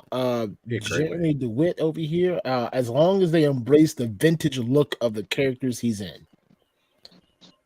I think everyone's in agreement to that one. Yeah, you could take those. What is the big 12-inch statues? I'm blanking on the company. So, Tweeterhead? Like the Mondo? Mondo, Mondo, yeah. Some of those Mondo looks, those would translate really well. They would be great costumes. I almost pulled the trigger on the Skeletor that they had, and the only reason why I didn't is because I got paid the day after the sale was over. Yeah. So my job saved me. If you haven't seen it, I'm sure you have, but oh my god, that thing was amazing. And it was incredible. All of Mondo and everything that they're doing is like, I wouldn't collect anything else Masters of the Universe if I had the money to afford the Mondo stuff. I just don't, so it's not happening. Yeah. I've been quite content with Origins. I was nitpicking and only doing New Eternia and Masterverse, and then clearance started getting me, and I started needing parts to do other stuff. So, I mean, I'm content with where my collection is and going with Masters Universe for what it is. I don't need any extra from Mondo, but yeah, they are phenomenal. Well, Oz, I hate to burst the bubble, but Mondo's going to be at PowerCon. They are. Well, you know what? Connor's really going to enjoy it. And those are designed by Emiliano Santamacia, and he's one of the huge MOTU historians. Like he's been doing that forever. So you get an artist / historian working on those designs. And you see that passion in every one that comes out. They are so satisfying. Absolutely. I got Lewis here. Just make He-Man actually heroic like the cartoons and comics, and have it set in a sci-fi fantasy world with fun monster men. Yeah, I mean, that's really just about it, right? There was another comment. Thanos. I want to kind of tie these two together. He wants it like a Conan meets Farscape meets Game of Thrones, and you combine all those together, I'm hooked right there. I am invested. With the different factions within Masters of the Universe, the Game of Thrones theme could kind of work into it, especially with titling it Masters of the Universe, like who would become, Master of the Universe kind of thing. And especially I think that would be a really, really neat way to tie things together. And you need that Farscape because you need that spacey sci-fi feel to it. Oh wait. I'm sorry. We said AWOC too many times. See? Jay is here. He said he's the Beetlejuice Real Toys. It's true. It's true. Either Jeremy's going to show up, Adam will show up, or Brick will show up. I mean, I was just waiting for another pre-order from Travis to come through for wave 3 or 4. So. It's coming. Oh, I know that. Happening. I'm waiting. They still young, right? What else? There was something else I wanted to pop up real quick. I can't find it now. Hold on. I can't find it. Okay. Carry on. Was that it for the chat? It's not, but No. it's kind of some odds and ends. Copper Age. The floor plan is up on the PowerCon socials, so you can see the full layout. It only lists. I think both lists are out. It has the vendor names highlighted by their booth numbers, and it has all the major vendors off to the side. I can share it again, just real quick, just for a second. Oh, it's all zoomed in. Oh, good job. Yeah, I can't unzoom it at this point, but there's the entrance. Lots of room, and then all the vendors are down here. So I think it's going to be fun somewhere hitting that Glios alley too. I'm pretty sure. I said that Toy Migos alley is going to be a hot spot. Not MOTU related, but kind of just curious on the thought. My brother brings up. Does anyone else think that the shitty Transformer movies destroyed the toy line? What do you mean for Transformers? Yeah. It's been gangbusters. Like, look at it. Like, you can still find it everywhere on the shelves. And I mean, yeah, the movies may not resonate with all of us, but they definitely seem to be a big hit with the kids. And let's face it, at the end of the day,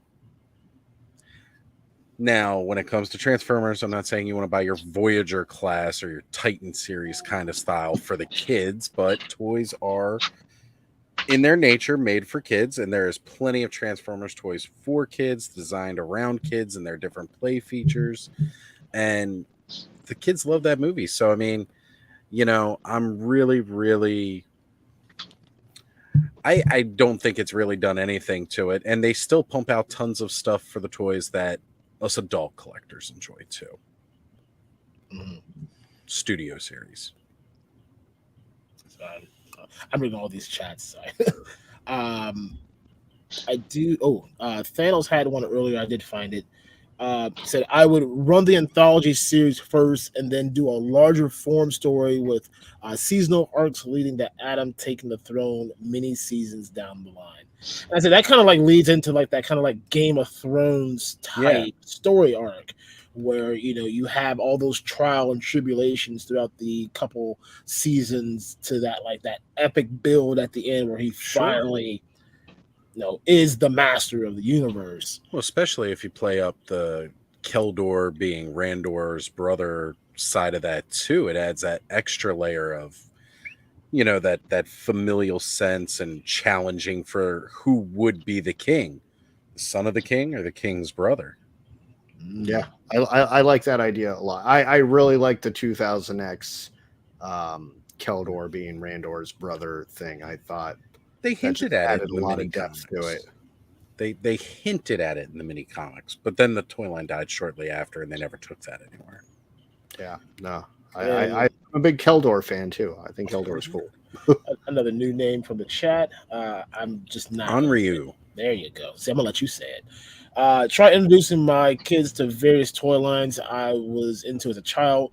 Mostly a hard fail. My daughter likes MOTU more than son. Hard to compete with tablets. I think any of us with young children, myself included, I thought I'd never say the words that I just want to throw every tablet out my house. It's like they are so. It's like it's their world. That's all they think about. I'm like, bro, you want to play sports? Go skate. Go get ready for hockey or something. Like I gotta play this game. No, that's what I need to go do. You need to go outside. That $300 gaming system is not yours. No. Let me hold on. It's gonna be hard to. I'm not gonna move it, but imagine with me on this side of the camera, I have like my zombie boglins in a stack because I got some shelves I'm building. I've got some some DC stuff. I got a couple mezcos that I gotta get open, and then there's my PlayStation 5, and on top of that is 1, 2, 3, 4, 5 AWOC figures. Yep. And a Warpath Eclipse. Priorities. Nice. It's buried. You can't even touch it. Don't even have time. Too busy helladoping. Got no time. Ain't that the truth? So if that's it for the chat, then I'm gonna ask the last question, and then we'll wrap this up. We're about 10 minutes away from 2 hours, and I don't want to hold these gentlemen too long, even though Oz is used to it. This is just getting warmed up for him. Man, I got like another 7 hours in the tank. What are you talking about? And then I'm just gonna roll over and go to work. Unhook this laptop, roll in the next laptop. Let's go. So the final question, and Adam, I'll start with you, is why do you love Masters of the Universe? So I got it kind of out of nowhere when I was a kid. In '82, I got the first 4 figures of He-Man, Skeletor, Beastman, Man-at-Arms. Those were my first action figures. Before then, I didn't have Star Wars. I had, like pop guns and a tricycle and things like that. So I had no context for it. It just sort of blew me away, and I would just obsessed with it forever until I thought I was too old for it, and kind of left toys behind. But just the crazy, it's kind of like. And I'm sorry if you hear a whining. That's my dog. What is going on?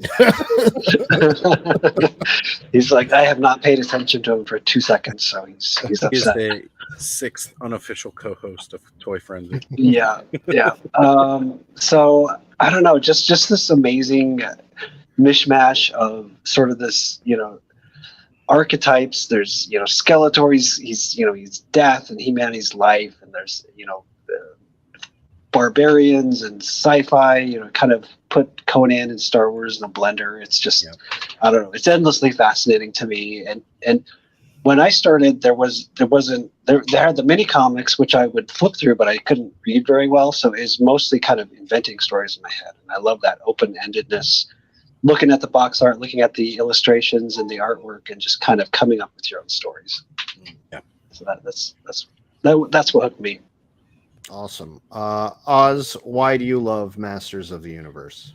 My earliest memories growing up and playing with toys was Masters of the Universe. It's literally the first toy line that I can remember ever having.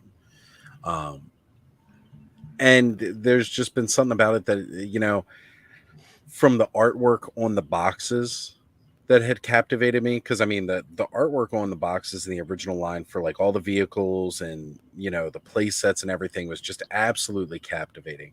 And then it was only reinforced with, Frank Frazetta art in a lot of people's houses and stuff like fantasy was pretty big at the time. And then you include like these little sci-fi elements in there too. So it's not just like your standard fantasy story. You have this science and everything that's incorporated. But, there's just a little something in it for everybody. It's got some sick, cool looking villains. And again, just that definitive good versus evil power dynamic. And we got a lot of that throughout the 80s with like the Decepticons and Transformers and G.I. Joe and Cobra, where you see a lot of this dichotomy of the two with very much almost like a representation of one on one side and one on the other side. It certainly wasn't a missed theme through many toy lines, but to me, it just settled most with Masters of the Universe. And, it's funny to this day, like I have a skull collection and things like that. And it dawns on me more and more that a lot of that may have come from all the skulls and different things throughout Masters of the Universe and all. This was like one of my first play sets growing up. Grayskull, Skeletor, Scareglow, like all these skeletons and everything that I used to love playing with. But it's always been present in my life. And like, even at times where maybe I've distanced myself from it, 2020 came around and my buddy Chris put He-Man and Skeletor in my hand for the first time, brand new in package, all over again. And I immediately just turned into that child one more time. And it was Christmas presents too. So it was just like when I was a kid opening that at Christmas.